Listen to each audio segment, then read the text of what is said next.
अखिलेश के अस्तित्व पर सवाल। वहाँ एक ना तजुर्बेकार नाअहल एक लड़के को चीफ मिनिस्टर बना दिया गया। और अखिलेश चाहे तो 15 दिन में कानूनीता की बात खत्म हो जाएगी। 15 दिन तक यह तुरंत ही राष्ट्रपति शासन लगाने की आवश्यकता है। मुजफ्फरनगर में मौत का खेल। और हम वो तो मुख्यमंत्री 15 दिन में बता दे तो हाँ 15 दिन का सवाल ये उठता है कि किसको बेवकूफ बना रहे हैं। सांप्रदायिक हिंसा समय पर क्यों नहीं रुकती? सरकार हुई फेल। नमस्कार, आपके साथ मैं अतुल अग्रवाल हूं। एक नौजवान नेता अखिलेश यादव को जब उत्तर प्रदेश के राज्यपाल बीएल जोशी ने मुख्यमंत्री पद की शपथ दिलाई तो रिकॉर्ड बना था। लोगों को लगा था कि यह नौजवान उत्तर प्रदेश के लिए जरूर कुछ करेगा, उत्तम प्रदेश बनाएगा। लेकिन आसमान जितनी ऊंचाई पर पहुंच चुकी उम्मीदें एक के बाद एक औंधे मुंह जमीन पर गिर पड़ी और उत्तर प्रदेश को अब लोग उपद्रव प्रदेश कहने लगे हैं, ऊत प्रदेश कहने लगे हैं। ज्यादा दूर क्यों जाना भाई, हुड़दंग की तस्वीर उसी शपथ ग्रहण समारोह में दिख गई थी। खैर 15 मार्च 2012 से अब तक हर तमाशे पर अखिलेश सरकार सिर्फ तमाशबीन के किरदार में नजर आई। अखिलेश की नौजवानी का नेतृत्व गूलर का फूल हो गया जो कभी नजर नहीं आया। अखिलेश के अस्तित्व पर सवाल।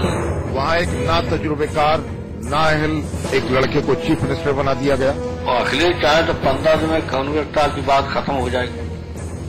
15 दिन तक यह तुरंत ही राष्ट्रपति शासन लगाने की आवश्यकता है। मुजफ्फरनगर में मौत का खेल।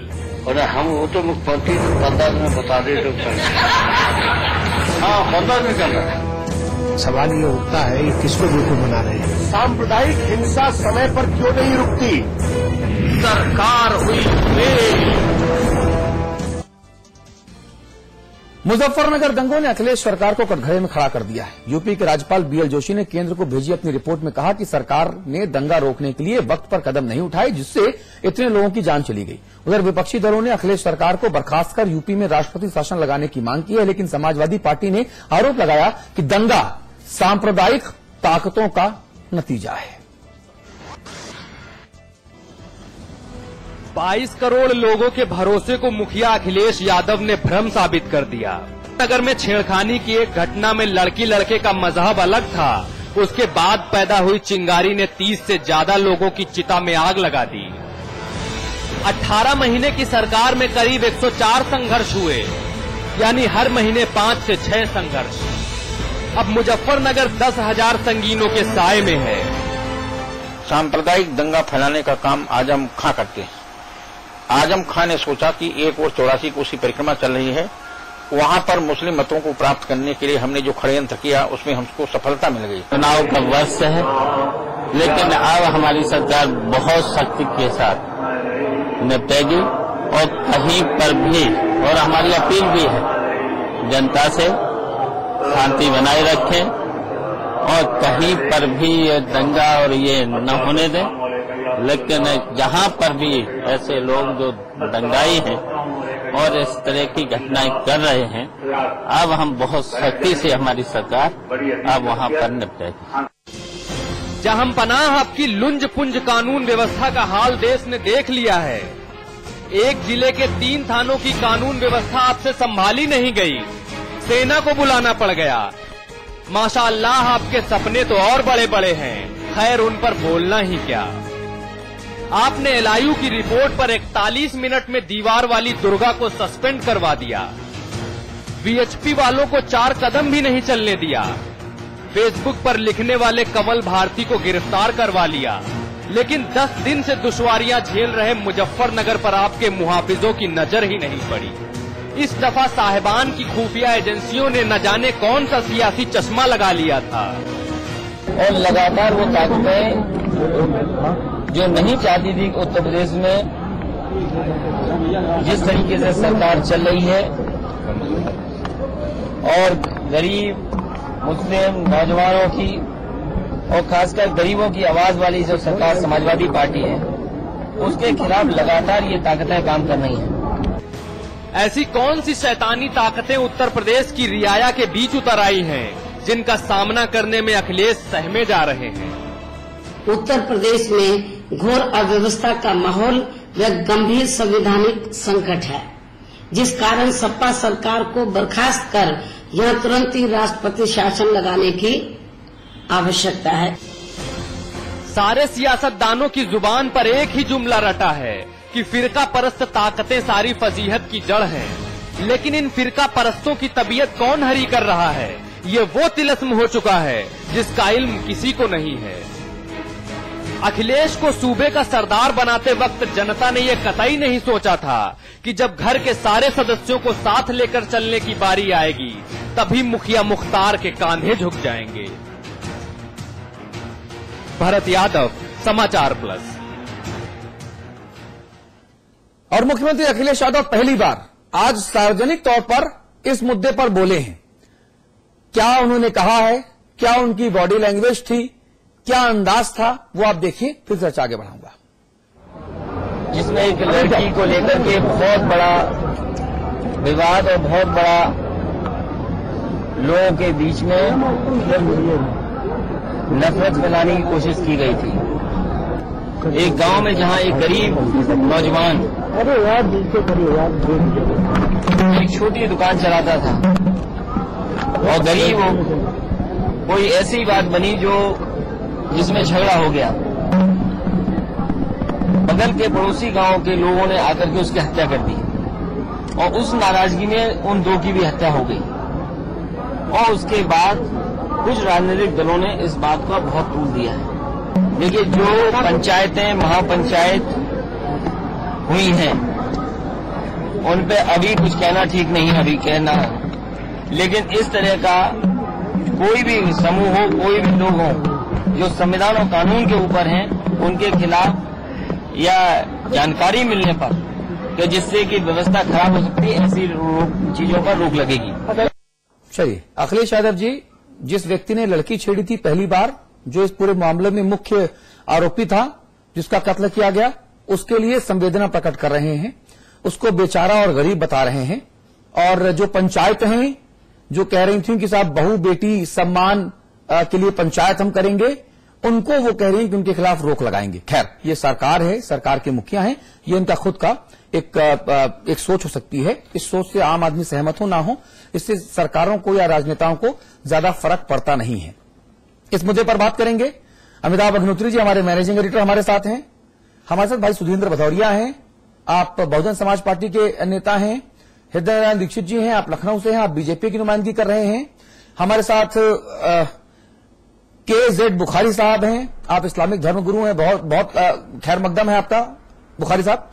इसके अलावा हमारे साथ कुछ देर बाद अखिल भारतीय हिंदू महासभा के राष्ट्रीय अध्यक्ष आचार्य चक्रपाणी जी महाराज भी जुड़े हैं।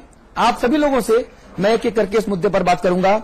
धर्मगुरुओं को मैंने इसलिए रखा है कि आप दोनों समुदायों से दिल से ही अपील करें, उनको समझाइश दें कि किसी भी प्रकार का दंगा, किसी भी प्रकार की ऐसी हरकत जो इंसानियत को शर्मसार करे, वो नहीं होनी चाहिए।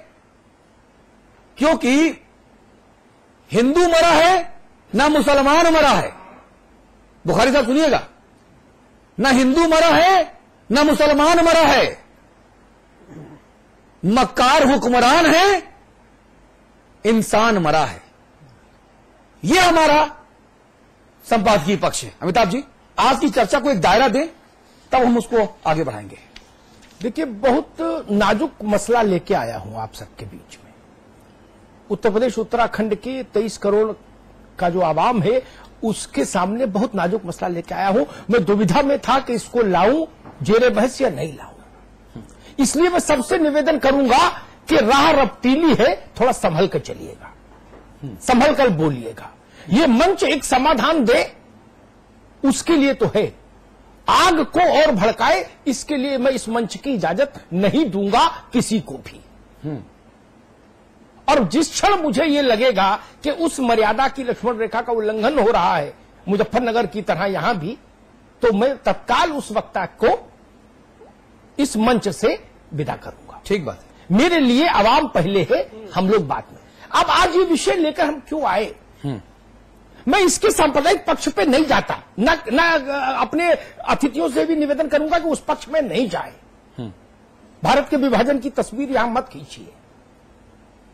मैं प्रशासनिक पहलुओं पर बात करने आया हूं। मैं इस बात को लेकर आया हूं कि क्या हुकूमत की नजर में सब बराबर थे। संक्षेप में अपनी बात रखूंगा। एक बच्ची छेड़ी जाती है, उसके भाई अपनी बहन के अपमान के बदले निकलते हैं, कानून हाथ में लिया जाता है, एक मर जाता है। उसके एवज में वो दो मार देते हैं उसके दोनों भाई। यहां से विवाद चलता है।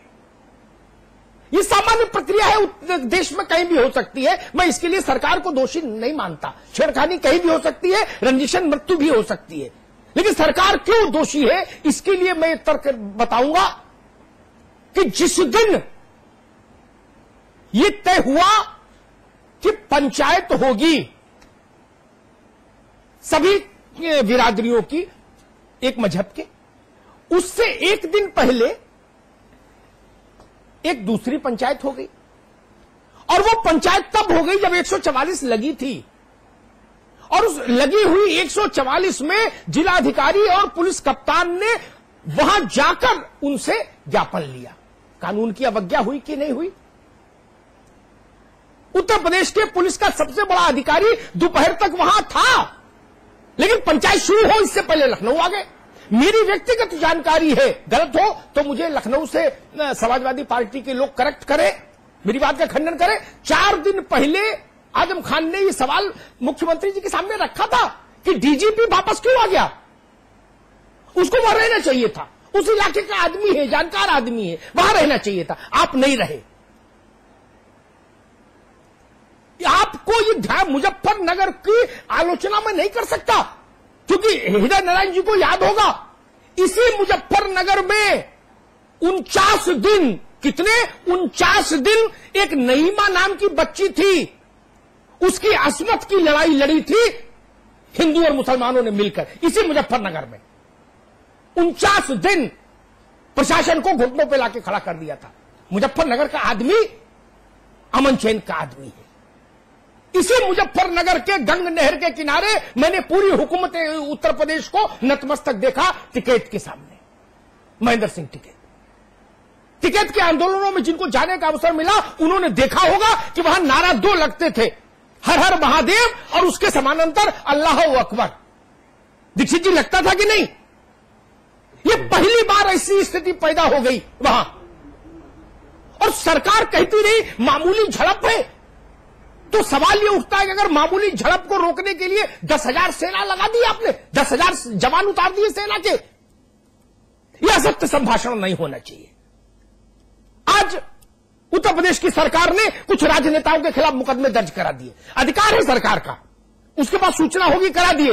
लेकिन जब सांप्रदायिक तनाव हो तो सरकारों को यह ख्याल रखना चाहिए कि अगर कोई कार्रवाई कर रहे हैं तो वो दोनों पक्षों पर होनी चाहिए। केवल एक पक्ष पर आप कार्रवाई करते हुए दिखेंगे तो तराजू का पड़ला असंतुलित हो जाएगा, तनाव बढ़ेगा उससे। और आज जिस स्थिति में मुख्यमंत्री जी संबोधित कर रहे थे संवाददाताओं को लखनऊ में, मुझे लगता है लोकतंत्र में आपकी पोशाक का भी महत्व होता है। राजा को यह ध्यान रखना चाहिए कि अगर वक्त नाजुक हो तो उसकी पोशाक बहुत संतुलित होनी चाहिए। मैं इससे अधिक टिप्पणी नहीं करूंगा जी, लेकिन पोशाक भी संतुलित होनी चाहिए थी जी। यह संदेश नहीं जाना चाहिए था कि कहीं से कुछ प्रतीकों का जुड़ाव हो रहा है जी। हृदय नारायण दीक्षित जी, क्या मुख्यमंत्री जी की आज की पोशाक एक मजहब विशेष या इन दंगों में पीड़ित एक पक्ष को चिढ़ाती हुई प्रतीत हो रही थी? खैर उनके शब्द तो चुभ ही रहे थे। देखिए, ये अमिताभ जी ने पहले ठीक ही कहा है कि आज का जो विषय है बहुत संवेदनशील है, और हम लोगों को, सभी दलों के कार्यकर्ताओं को, जो भी वरिष्ठ जिम्मेदार लोग हैं उनको ऐसा प्रयास करना चाहिए, ऐसी बात बोलनी चाहिए कि उत्तर प्रदेश में फौरन शांति की बात आगे आ जाए, शांति स्थापित हो जाए। ठीक बात है। माननीय मुख्यमंत्री जी जो संदेश दे रहे थे वो संदेश ऐसा लग रहा था हमको भी और आप जैसे निष्पक्ष, अमिताभ जी जैसे निष्पक्ष पत्रकारों को भी कि वो अपनी खास पोशाक से एक खास संदेश देना चाहते थे। और इस समय ऐसे संवेदनशील अवसर पर, और हम तो कहेंगे कि बिल्कुल उत्तर प्रदेश का जन जन दुखी है, ऐसे अवसर पर इस प्रकार का संदेश देना ये कतई शोभा नहीं देता माननीय मुख्यमंत्री जी को। दूसरी बात यह भी कि सरकार उत्तर प्रदेश की जिस दिन से सत्ता में आई है उस दिन से ही वो इसी प्रकार का संदेश देती आ रही है। और मैं बहुत विस्तार में नहीं जाऊंगा, मैं केवल एक संकेत करूंगा कि उत्तर प्रदेश सरकार ने सीधे घोषणा की आतंकवादियों के मुकदमे वापस लेने की मजहत के आधार पर। केवल आतंकवादी शब्द अगर होता कि आतंकवाद में कुछ युवक फंसा दिए गए हैं तो कदाचित उतना विवाद ना होता, केवल आतंकवाद को लेकर बात होती। लेकिन शासन की चिट्ठी में लिखा हुआ था एक मजहब विशेष का नाम कि ये निर्दोष हैं, इन पर विचार किया जाए। इस तरह एक संदेश चला गया आम जनता में कि उत्तर प्रदेश की सरकार आई है तो वो किसी भी तरह से एक मजहब विशेष को अराजकता की, आतंकवाद की भी अगर आरोप की बात आएगी तो उसको छूट देगी। इस तरह का संदेश लगातार गया है उत्तर प्रदेश में। तमाम तरह की योजनाएं, मैं उन योजनाओं का विस्तार से चर्चा करना इस संवेदनशील अवसर पर उचित नहीं समझता, लेकिन मुख्यमंत्री जी की तरफ से और पार्टी की तरफ से लगातार एक सांप्रदायिक संदेश जा रहा है। उनके भाषा, उनकी बोली, और जो ये अमिताभ जी ने बात कही कि प्रशासन की बात पर ज्यादा आज ध्यान दिया जाए आज के इस अवसर पर। जो दीक्षित जी, एक बात मैं कहूंगा, आप मुझे बताइए, आपका लंबा अनुभव है और यशपाल जी से भी टिप्पणी चाहूंगा मैं अपनी बात पर, मेरी जानकारी बढ़ाइए। अगर दिल्ली में कांग्रेस की अध्यक्ष और यूपीए की ऑफिशियली चेयरपर्सन सोनिया जी बैठक बुलाए जिसमें कैबिनेट सचिव और गृह सचिव को तलब करे तो अमिताभ अग्निहोत्री इसकी आलोचना करेगा। सोनिया जी सुशील शिंदे को बुला सकती हैं, गृह मंत्री को, वो प्रधानमंत्री को तलब कर सकती हैं पार्टी अध्यक्ष के नाते, लेकिन वो सरकार के आदमी को तलब नहीं कर सकती। वो प्रधानमंत्री से तो कह सकती है कि ऐसा ऐसा सुनिश्चित कराइए। जब कल मैंने देखा कि पार्टी अध्यक्ष, प्रमुख सचिव गृह, मुख्य सचिव उत्तर प्रदेश, डीजीपी उत्तर प्रदेश, नाना प्रकार के बड़े आला अधिकारियों को तलब किया गया, तो मुझे लगा ये चलन ठीक नहीं। मंत्रियों को तलब करने का आपका अधिकार है, आप अध्यक्ष है उस पार्टी के। विधायकों को अपनी पार्टी के तलब करिए, अध्यक्ष है आप, मुखिया है, आपके दस्तखत